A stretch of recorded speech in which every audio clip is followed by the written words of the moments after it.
start off with Ask Me a Question series. It's an opportunity for you to get clarification on the topics I covered in the class, or any other topics which you want to bring out. I'll open the floor for you to ask the question. Anyone? Christina, you want to go? You have any question? Namaste, Guruji. Yes, I have a question. I read through Rita's summarizing on the chat about the Mandukopanishad, and I started to do by myself, but I found that I have Manduka or Mundaka? Mundaka. Mundaka, that Yeah. we finished last time. So the question is, it starts with the question, what in the world I have to know in order to know everything. Yes, Shaunaka's question. And as I understand, the idea of this whole Upanishad is to know Brahma, yes, to find. Maybe I am wrong. Yeah. And at the end, I came with a big question, because Brahman, Nirguna Brahman, Purusha, Paramatma, Bhagavan, Narayana. Is it the same? Is it synonyms or it's different? Yeah, they are all synonym. And Nirguna means what is not bound by gunas. Gunas, as I mentioned in the 14th chapter of Bhagavad Gita, guna means rope. Not tied down, not able to get tied down. That is called as God. And he is beyond, but he appears to be, he takes incarnation, appears to be, takes the semblance of humans. Like Yashoda wanted to tie down Sri Krishna as a child with a rope, but however long she took, it fell short by 1 inch. Then when Yashoda was so desperate to tie down, Lord allowed himself to get tied down. That is called as Saguna. Appears, he is always beyond the shackles, but if he appears to be bound by, he says, I am bound by the devotees. Whatever devotees wants, their wishes, I am bound by, I am under the sway of my devotees. Though he is beyond, that is called as Nirguna. But if he wishes to fulfill devotees' desires, he becomes, appears like bound by the wishes of devotees, and that is called as Saguna Brahma. Okay? So Krishna in Bhagavad Gita is Saguna Brahma? He says he's both Saguna and Nirguna. Nirguna cha Guna Bhoktra cha, Nirguna and Guna Bhoktra cha. He is both Nirguna, beyond, and he is enjoys the Guna Bhoktra cha. With all the senses he revels, yet he is beyond. In the 13th chapter, Sri Krishna talks about Nirguna and Guna Bhoktra cha. It's both Nirguna. God is not bound. He can be Nirguna as well as Saguna. For us, we have no choice. We are bound. Baddha. For him, that is why it's called as God. Full freedom. That is called as Nirguna. Okay, yeah. Okay, thank you. And some commentators say Nirguna Brahma means without any attributes. It is not, don't call God without any attributes. He has all attributes, and without attributes means his attributes are not comprehended through our gross eyes, gross ears, gross senses. He is everything, not be able to comprehended by gross senses. That is called as Nirguna. Nirguna, beyond our senses. We can't comprehend.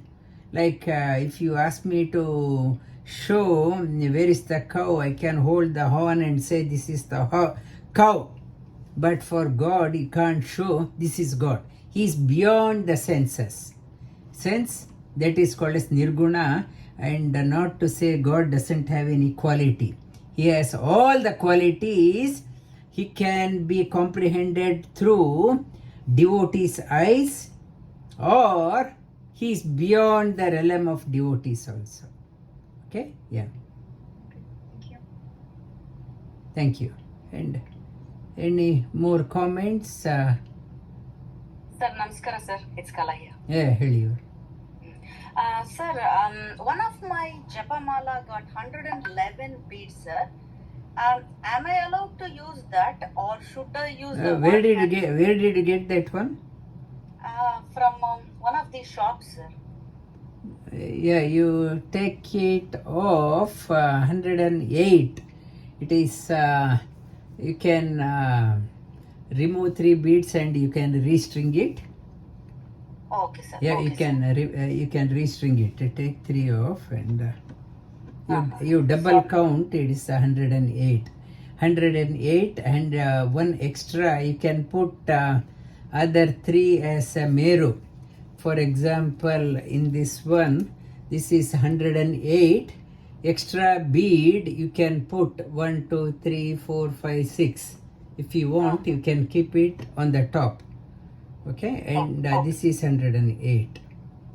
Sure, sir. Okay. Thank you, sir. Any more comments?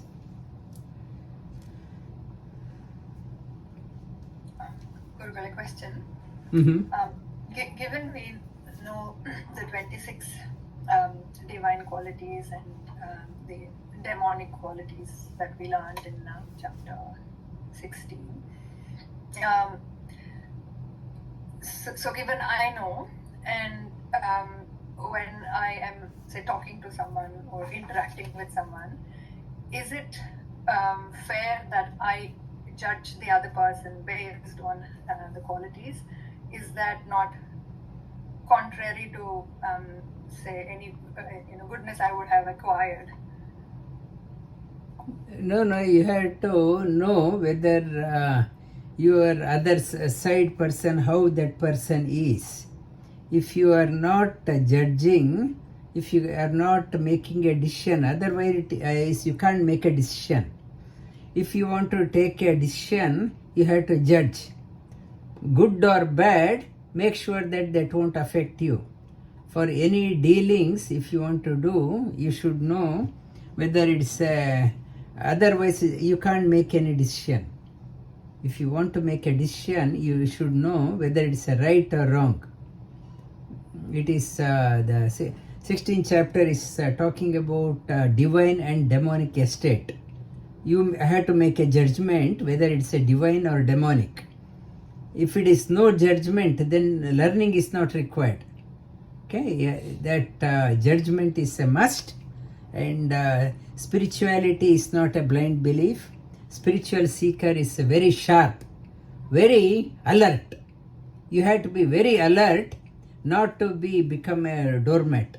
Spirituality, people think I'm a devotee. Devotee means I accept everything. I will just say Prabhu ka ichha.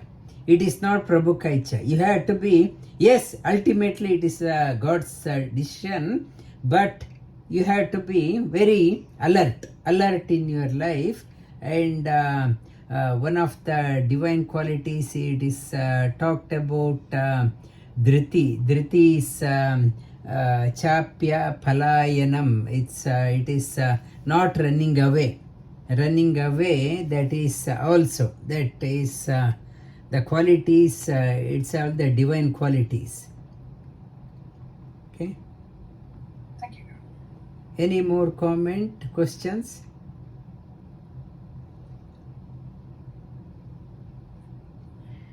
Namaskara Gurugale. Last week I asked a question about mentally strong and mentally free. So you gave me the answer like it was. What did I say? You said like you need to be strong. Then you won't back down for anyone's acquisitions or anything. That gives you mental peace. So that's the normal answer. So I would like to go bit deep with it so that Where are you finding the peace? within I need to find.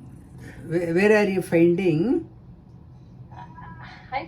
I feel peace within the heart, but the mental is the one which distracts from the judging what Nisha said, And peace got to be sought within, and outside you have to be strong.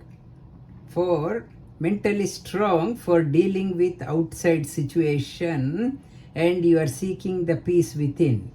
If the outside situation, if you are not strong outside things will come and stay within, and it will disturb your peace. You have to be strong enough not to allow the outer things to come in. It is you have to be strong to defend yourself from outside onslaught, so that the peace from within you can seek. Yeah. So to improve that, so what else can you do, like besides japa, jat, whatever that, what can sadhana can improve from that? How can I improve? The strong is it is acquiring the divine quality, abhayam, fearless to begin with, and physically strong, mentally strong, and spiritually strong. Physically weak person loses the confidence, and you are not confident. And mentally strong, it's whoever says something, you will get carried away. And spiritually you got to be strong. That is why this session is there. Whoever says, some priest says that one, some pap will come, some sin will come, you do this one, some astrologer will come, we are so shaky. We don't know anything about that one. Whoever says, I blindly believe.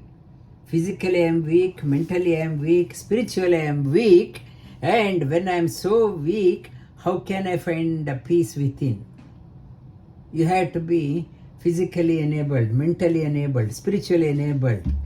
That is the theme for next Upanishad we are going to start. And, Thank you, Guru. and who is that? Julie, you wanted to ask? Yes, Guruji. I just wanted to ask, how different is Kundalini yoga to Kriya yoga? Kriya yoga is what we are doing, asanas, meditation, japa, etc. But then what is Kundalini yoga? Yeah, Kundalini means Kundala means slumber. Slumber, come out of the slumber, be dynamic. Tejakshama dhriti shaucha, highly dynamic. We are now, Easter time is coming, 4 days holiday, again next week another holiday. What I am doing my holiday, I am just cruise around, lazy, while away. That is generally Kundala means our energy left unattended, it goes into coil mode. Like a snake coils itself and goes into sleep. It is a Kundalini yoga means the sleeping energy awaken. It is called as Kundalini yoga. That is also done through the Kriya yoga. It's all yoga activity. It's Kundalini yoga through the Hatha yoga, through Karma yoga, through Bhakti yoga, through Raja yoga, through Jnana yoga. Whatever makes you to come out of your hibernation, that is called as Kundalini yoga. Oh, so they are not different to Kriya yoga. No, it is it is whatever awakens. As energy awakens, what happens? Kundalini Yoga, Hatha Yoga talks about. It is mainly talking about come out of your slumber, come out of your nest, come out of your comfort zone. That is called as Kundalini Yoga. We don't want to come out of the comfort zone. We are the seekers of comfort, and we don't want to take any come out of the. We are happy with our routine. We don't want to break any routine. We are happy, and my investment portfolio is going good, and money is coming good. I'm happy within the four walls. I don't want to come out of the wall and explore the world. It's the Kundalini Yoga is breaking the barriers, breaking all the walls, so that the new world dawns within.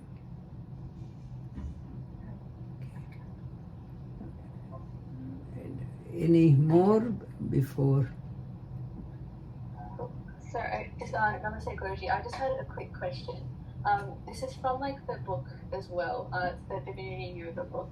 I just had a question. Under Karma Yoga, I think you've written, so like there's a selfless type of Karma Yoga within that. It's Nishkama Karma. And I was just wondering, how would you kind of maybe explain that with how that principle relates to the modern world? Because it says, what's it like saying? We want to work irrespective of the reward. And I'm guessing that means irrespective of pay or, pay or status or whatever.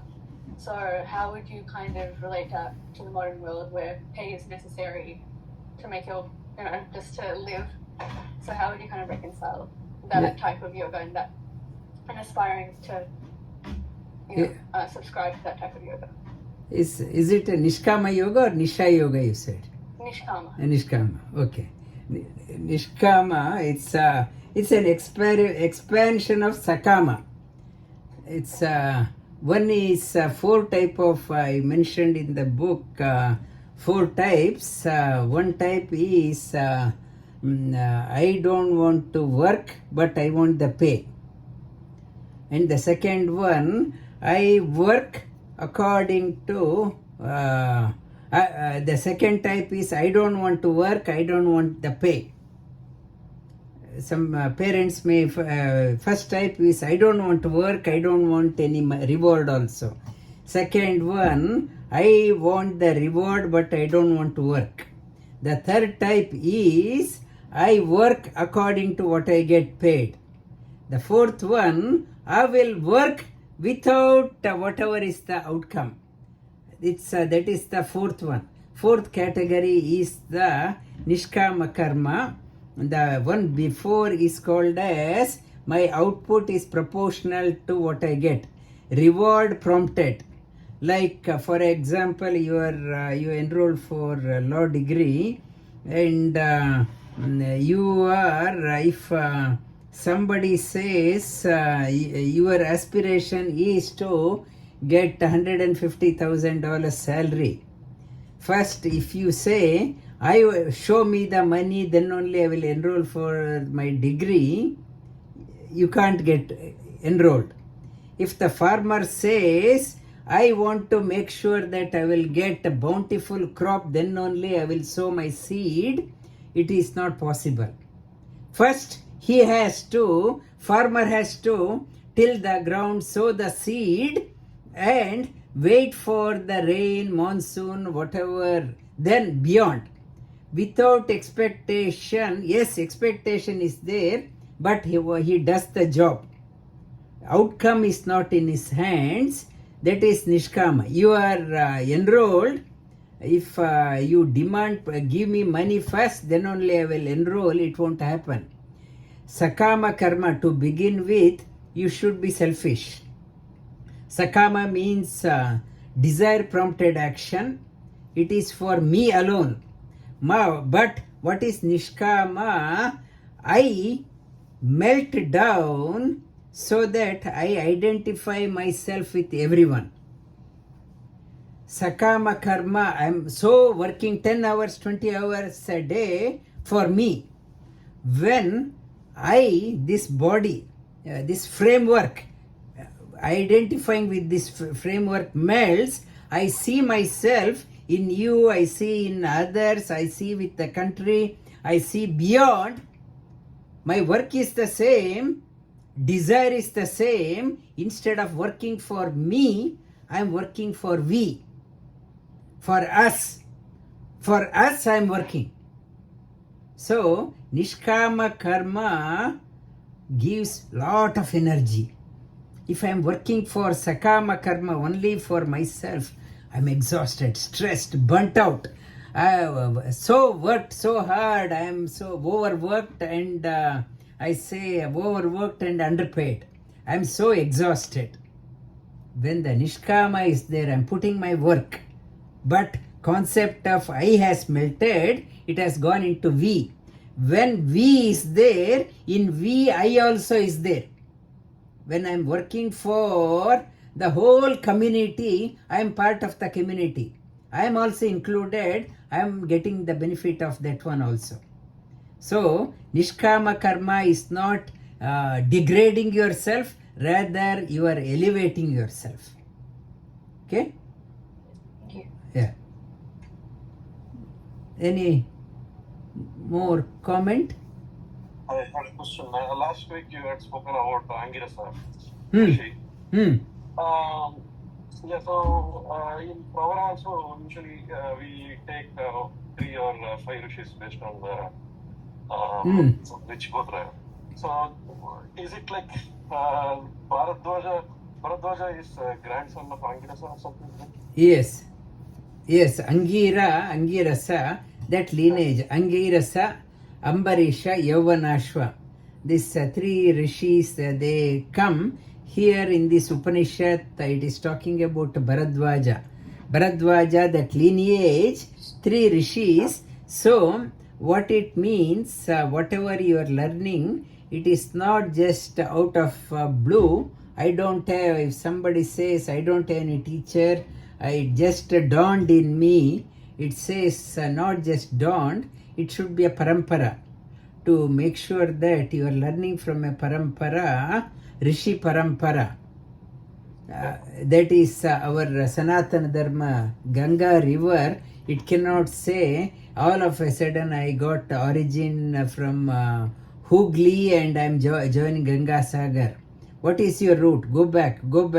I was in Kanpur, I was in Ayodhya, I was in Kashi, it's Kashi, I was in further back, Haridwar, Rishikesh, go further back, Alakananda, further, where it is from the glacier, find your roots so that you are not going off track. That is the reason Pravara is said, the 3 rishis, to make sure that you are following a tradition. Okay, thanks. One more question was it's something personal feeling that has started. Like I don't know. After joining yoga, it's been like the friend circle is reducing, especially because you lose interest in a lot of people, and also I don't know. Compared to before, now I feel like when I'm talking to someone, I can easily sort of see whether what they're talking, can they walk, and all those thought comes immediately. I can see that it's a waste of time to talk with them. All those things, you start not assessing its inherent, it comes automatically. How do we manage these things? No, you need not have to drop off. They themselves will drop off from you. They find you very boring. They themselves drop off, or else more than that, one is that, another one, you also don't have interest to sort of talk with them. No, they themselves will drop off, not to worry. They think you are useless for them, and without you prompting, they themselves will go away. They go away, and only like-minded people will come to you. And it is not the number of friends I have, the quality of people around me that matters. If I am only surrounded by people of adding no value to my personal journey, they are the drags, they are the impediments for my sadhana. We want people around us who assist in our journey so that together we can travel, support each other. And when you have changed, world around you also will change, unwanted people will move away. And it is not new, it is quite common. Quite common. They themselves, you need not have to drop, they themselves will move away. Yeah. Okay, Guruji. Yes. Meditatji, on continuing with Nagendraji's question, I feel the same too. In both ways, like in occupational side as well as the general community side, relatives and friends or whatever, automatically you lose interest, and also then you find, even on the occupational side, I'm not mentioning what it is, but occupational side do the same. Sometimes very hard in our occupation to continue the job that I'm doing too. But I tend to manage because most of my friends also has retired. The reason is it's very hard on that pathway, and also amongst relatives and friends too, you find that you're in a different platform and you think, whatever they say, you feel sorry for them, but at the same time, you feel there's not much you can do about that, and you just have to let go and just keep moving. And that way I agree with Nagendraji. And I hope that is okay, because I don't think that's the best for me and best for others, I thought. Is that correct? No, it is fine. Earlier I was also, for example, we are wasting so much of time, and now I change the direction. Our friends are very upset. I abandoned them. After, when I continue this way for after 10 years, 15 years, they are jealous of me. This person is so happy, so vibrant, whereas we are breaking down. They start, whoever they were laughing at you, they start admiring.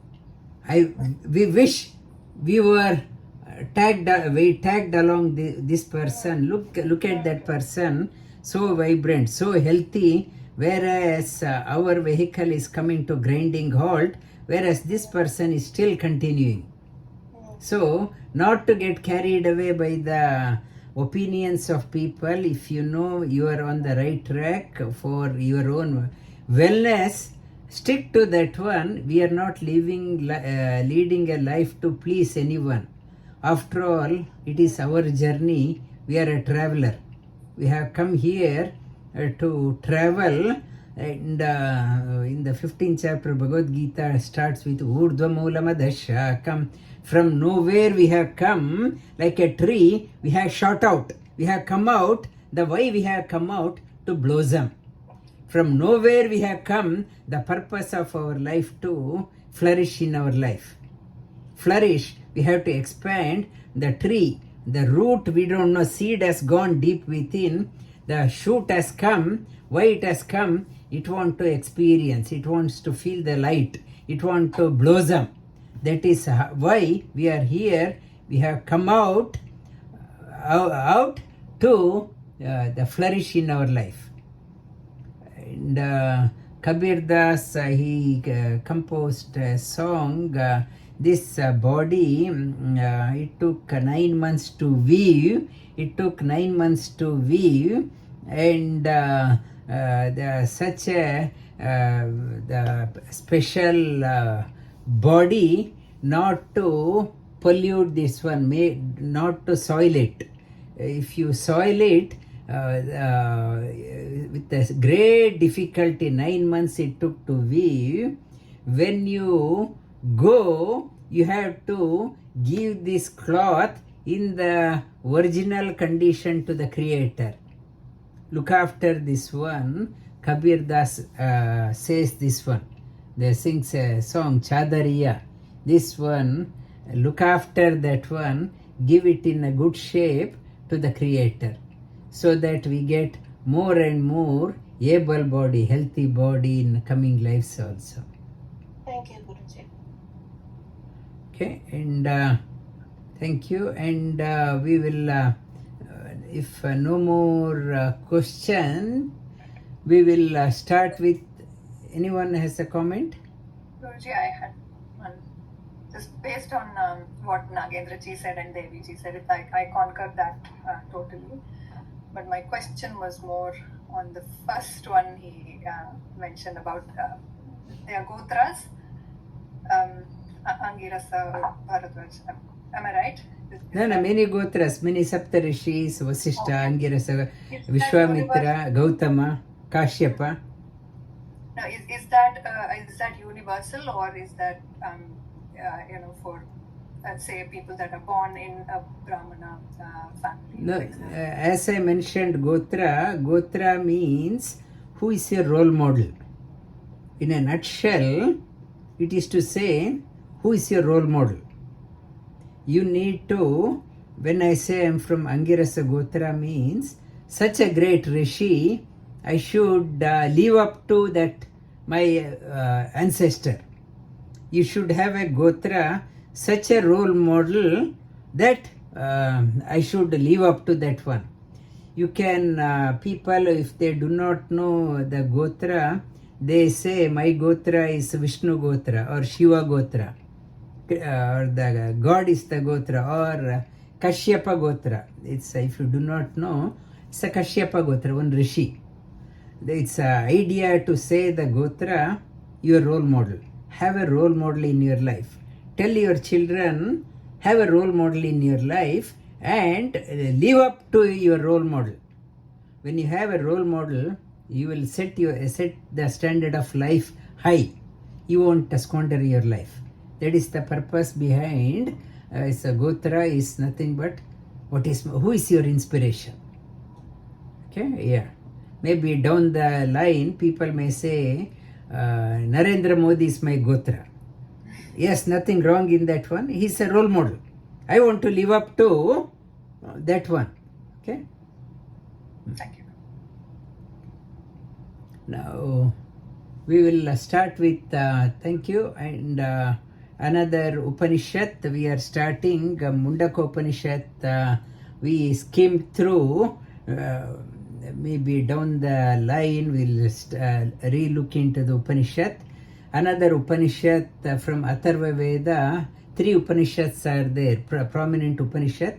Mandukopanishad, Mandukya Upanishad, and Shatprashna Upanishad. Mundaka means towards the end it came Shirovrata. Mundaka means a tonsured head. On that one, so committed. Burning copper vessel can be kept. I'm so determined to keep it on that one.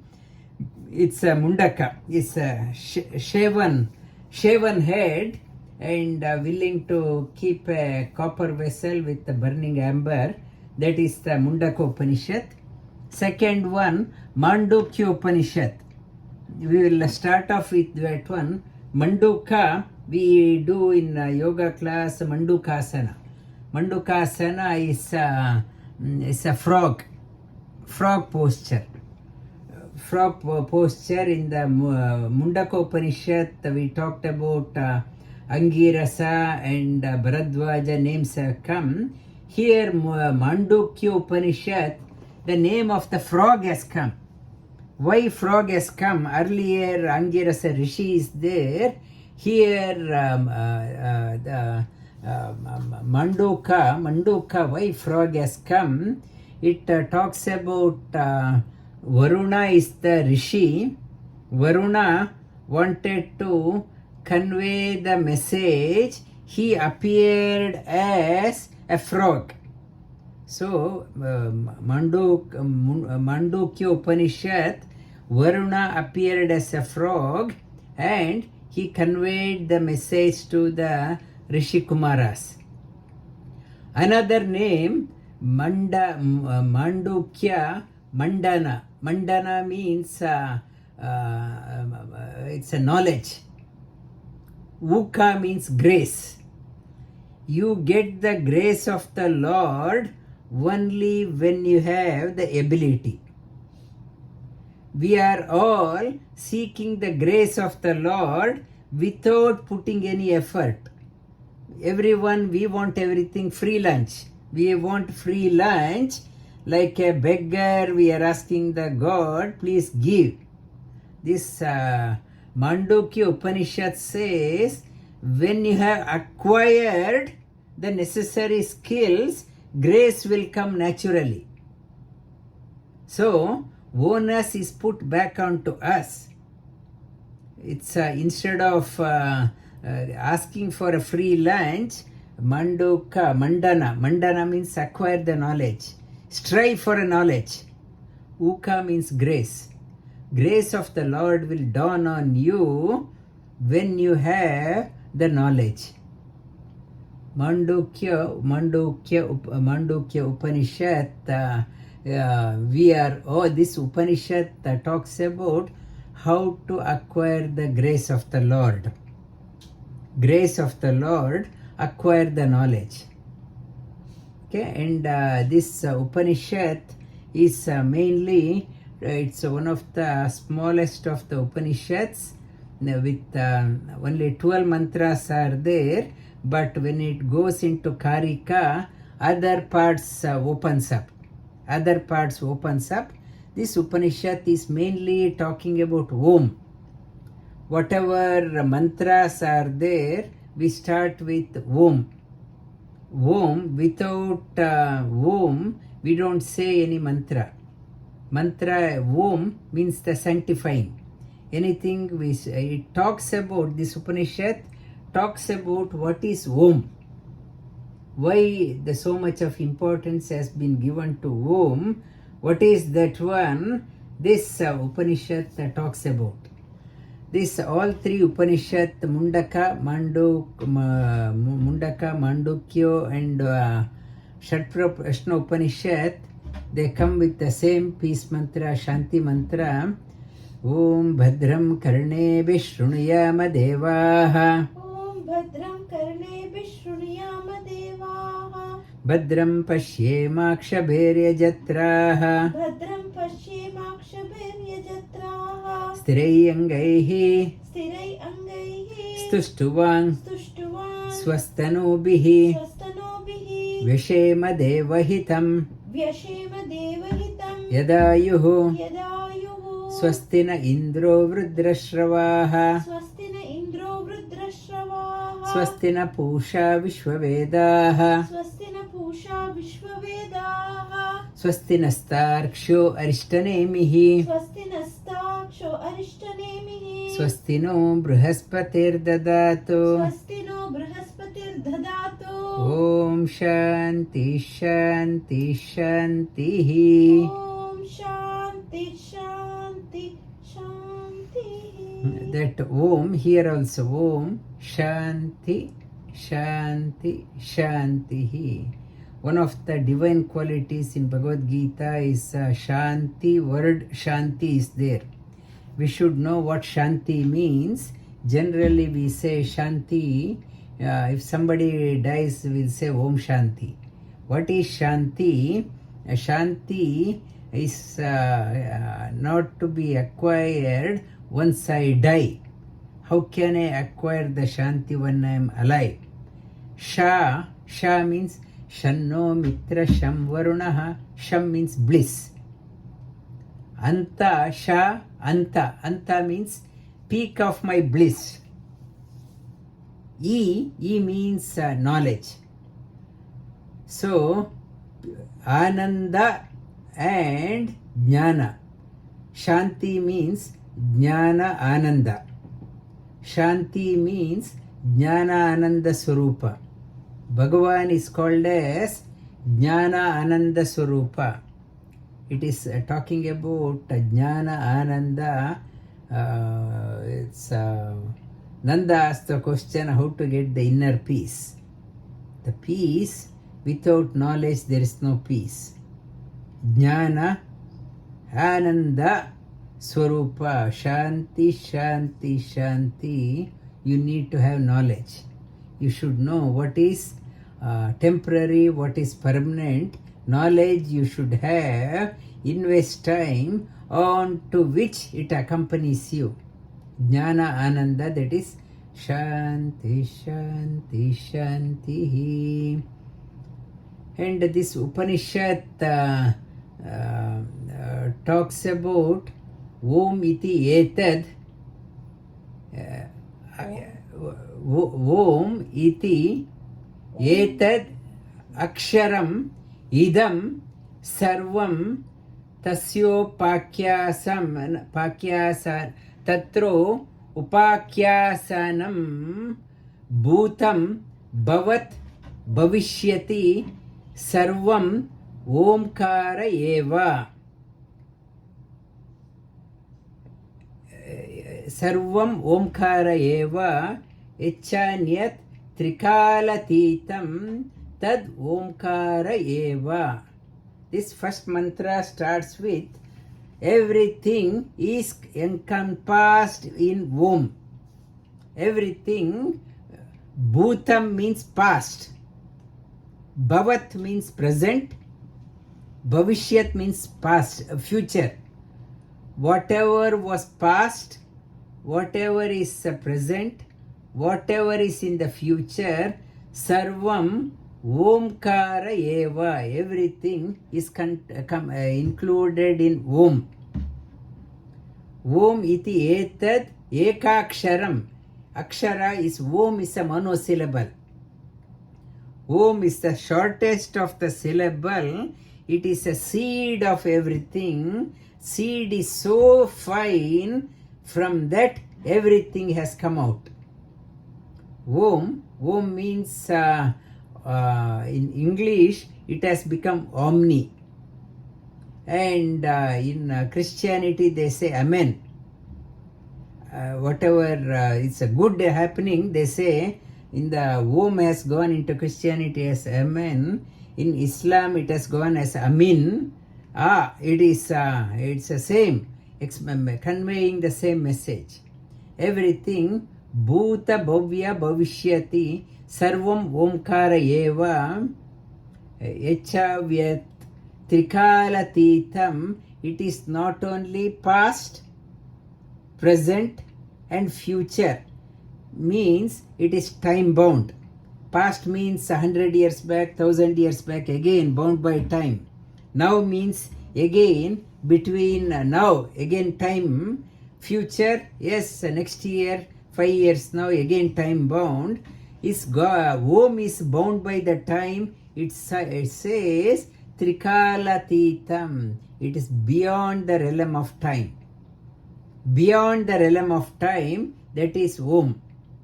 It is ekakshara. The concept, it starts with what is Om. To begin with, Bhuta, Bhavat, Bhavishyati. Bhuta, Om is a monosyllable. The seed you have planted, the seed sprouts out into 3 branches. Seed comes out in 3, one past, present and the future. The 3 shoots comes. From that 3 shoots, the 3 padas of Gayatri has come. Tat savitar varenyam bhargo devasya dhimahi dhiyo yo nah prachodayat. From there, Gayatri, the Purusha Sukta has come. From Purusha Sukta, everything has come. Everything, whatever language, everything has come out from this seed.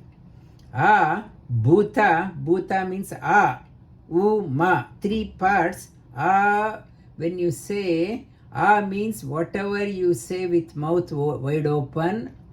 Whatever you say with a whisper, mouth loudly you say, or you whisper, or lips together only in the mentally you do, it is nothing but Om. Means atita. Atita means past. Atita means what has happened. Past, Bhuta. Means utpanna, now. Bhavat means now. Means utpanna. Ma means Bhavishyat, means Maya, future. Ma talks about whatever in the past. Who was the Lord in the past? Who is the Lord in the present? Who will be the Lord in the future? He is that one whom. So it is talking about God. We can say, I was a yoga teacher between this time and this time. After that, somebody has come. Before that, somebody was there. But whereas God's case, He was, He is, He will be. It is starts with the womb. It defines the God. What is that one? You can't put when we see God as Bhagavan Sri Krishna, we can't say God was there, Krishna was there. It is not was. Krishna was, is, will be. Rama was, Rama is, Rama will be. That concept, when you say God was there, means He is not there. You are not addressing that one. Whom, and Christina asked Nirguna Brahma. Saguna Brahma as a Saguna Krishna has appeared. Nirguna you can say as Om. Om ityekaksharam Brahma vyaharan mamanusmaran. Bhagavad Gita talks about Ekakshara Brahma. It was, it is, and it is beyond the concept of time. Because in our Shastra it talks about when the pralaya happens, when nothing is there, there is no time factor, He is there, He revels. How He is so creative, His creation is out of Ananda. It's a creation, it is not a haphazard or a chaotic creation. Everything has created out of joy, out of Ananda, out of complete composure. Complete composure, the contemplate on the God, this way your clarity of thinking also will increase. Not a haphazard action like God was there, is there, will be there, and like many people ask the question, when I become old, who will be there with me? This Omkara says, who was there when you were a child, who is there with you when you are adult, the same one will be there when you are old and infirm. Bhuta bhavat bhavishyati. When I do not have faith in the God, then I will say nobody is there for me. Who was, who is, who will be, the same one will be there. Sarvam Omkara Eva. He is there, not only that one, when the soul has departed, He is part of me. He is there with me there also. This is, it is talking clear expansion. It's the past, present and future and transcends beyond the time. Sarvam hi etad Brahma ayam Atma Brahma soyam Atma Chatushpat. And it is talking about the next mantra, Sarvam hi etad Brahma ayam Atma Brahma soyam Atma Chatushpat. This mantra, it Sarvam hi etad Brahma means God is there everywhere.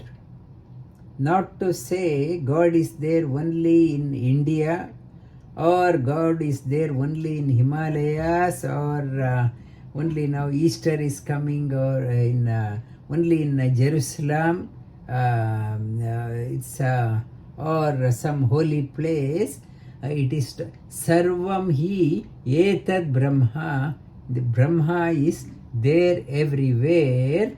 I am Atma Brahma. It is talking about he is there in me also.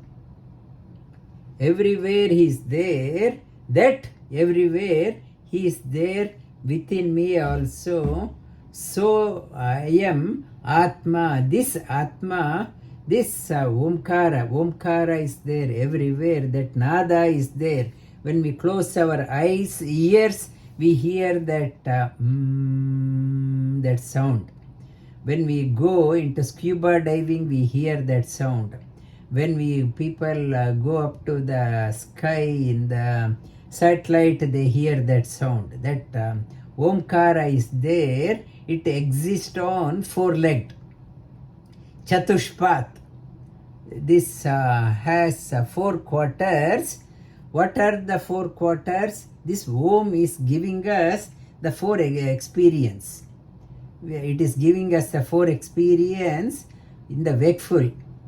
What I am seeing. It is called as Jagrat. And second one is Swapna. When I am tired, I slip into sleep mode. I go through what is called as the Swapna state. And third one, I go into deep sleep. It's called as deep sleep. Wakeful, dream, deep sleep. These are the 3 legs. But this Upanishad is talking about Om has the 4th one. To get into wakeful, I get up in the morning and it accidentally I woke up. My eyes opened up. And I go into dream, and when I am tired, go into dream. And deep sleep, this one all animals go through, wakeful, dream and deep sleep. No effort is required. If the life is only no effort, it is talking about you have to do the sadhana. Sadhana, I talked about Mandukopanishad, knowledge. You have to do the sadhana. To acquire what is that one? The fourth one is called as Turiya. Wakeful is called as Vishwa. Wakeful state is called as Vishwa. And the dream is called as Taijasa. And the sleep is called as Prajna. Vishwa, Taijasa, Prajna. And the 4th one is called as Turiya. The Turiya means the 4th one. 4th one, there is no particular, what it's saying that Om is giving you the 4th experience. 4th experience, they are calling it as, what is not these 3 is the 4th one. Wakeful, dream and deep sleep, everyone goes through that one. No effort is required. Whether you are a scholar, not a scholar, you are a lazy person or a workaholic, doesn't matter. Everyone goes through that one. This Upanishad Rishi, the Mandukopanishad, Varuna in the form of a Rishi, he came and he told you have to acquire the 4th one. You have to elevate yourself into the Turiya. That is the 4th one. The 4th one, A, U and Ma. A is wakeful, Apti. U means the Utkarsha. Apti means Vyapti. My world, I expand myself into my world. My world is maybe different to Sumana's world. I wake up to my world, it is called as Apti. And Utkarsha, I start doing my business in the world. The whole day I'm doing so many transactions. Talking to that person, this person, so many vyapara. And in the evening time, tired of my business. Tired, exhausted, Utkarsha, I start withdrawing myself. This tired, I went to the fair, I displayed all my products. So many people are there, and by the evening time, crowd has reduced, and it's the time to pack up my business. I start closing my shop. I start withdrawing. My withdraw is called as Utkarsha. I start withdrawing. And the third one, Ma, means I turn off the light, and Mana means merger. I merge within. Business is closed. I don't know anything. I don't know. In the daytime, I keep on saying that I did that one, I know that person, I know that business. The bank rate, Commonwealth Bank said 6.9% interest, and we got the loan 1.3 million. So many business transaction. End of the day, I'm tired. And in the wakeful state, I'm so proud. I did that one, I did this one, but not happy. In the sleep also, not totally happy. In the deep sleep, I have no awareness at all. My I has gone totally zero. And when I get up, I say, I did not know. Because of that one, I was happy. Why I was happy, slept blissfully, I say, I was not there. That ego was not there. When ego was not there, I was so happy. I slept blissfully. But the difference between the deep sleep and the fourth one, in the deep sleep, I was not even aware that I was in bliss.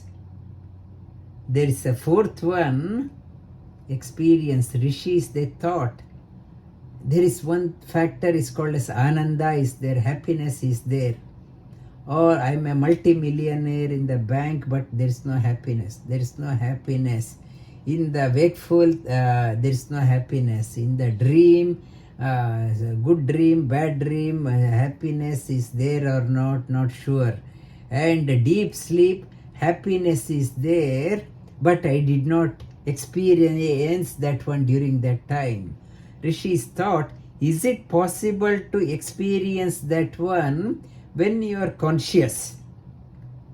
Consciously can you experience that bliss? That is called as Turiya. It is called as Chatushpat. The fourth leg. It is saying that we go through with Vishwa, Tejasa and Prajna, wake up to the fourth one, there lies the real happiness. There lies the real happiness, but otherwise I only put up in the Facebook. I went to Starbucks coffee. I had a Starbucks coffee and I'm very happy. And in the Facebook I can put how much that happiness. It's a happiness for few minutes, happiness. I say I went to a movie, 3-hour movie. I thoroughly enjoyed. How long was the happiness? 3 hours. And I went into the deep sleep. How long was the happiness? 6 hours, 7 hours. But remaining major portion of my life is still a suffering. How to experience? Upanishad says, go into the fourth one, experience that one, then you can sanctify your wakeful state. You can sanctify the dream and the deep sleep. And this Upanishad, Sarvam hi etad Brahma, Ayamatma Brahma, Soyamatma Chatushpat. That Atma means another name is for Om. Om is we write Om like a 3.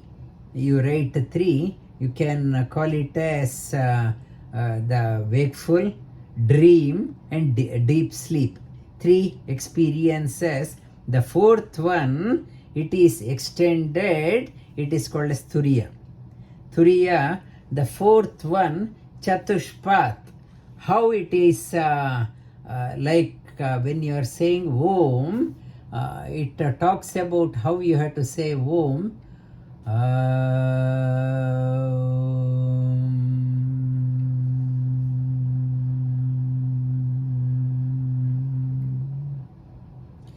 Makara extended, Nada only sound remains. That is the fourth one, Turiya. I will continue on that one next week. It's an introduction to this Omkara. It is relevant to all seekers. Om Bhadram Karne Vishnuyama Devaha. Om Bhadram Karne Vishnuyama Devaha. Bhadram Pashyemakshabhere Jatraha. Bhadram Pashyemakshabherya Jatraha. Strayangaihi Stirai Angaihi Stuštuvang Stuštva Swastanobihi Swastanobihi Vishema Devahitam Vyashema Devahitam Yadayuhu. Yadayuhu Om Shanti Shanti Shantihi. Om Shanti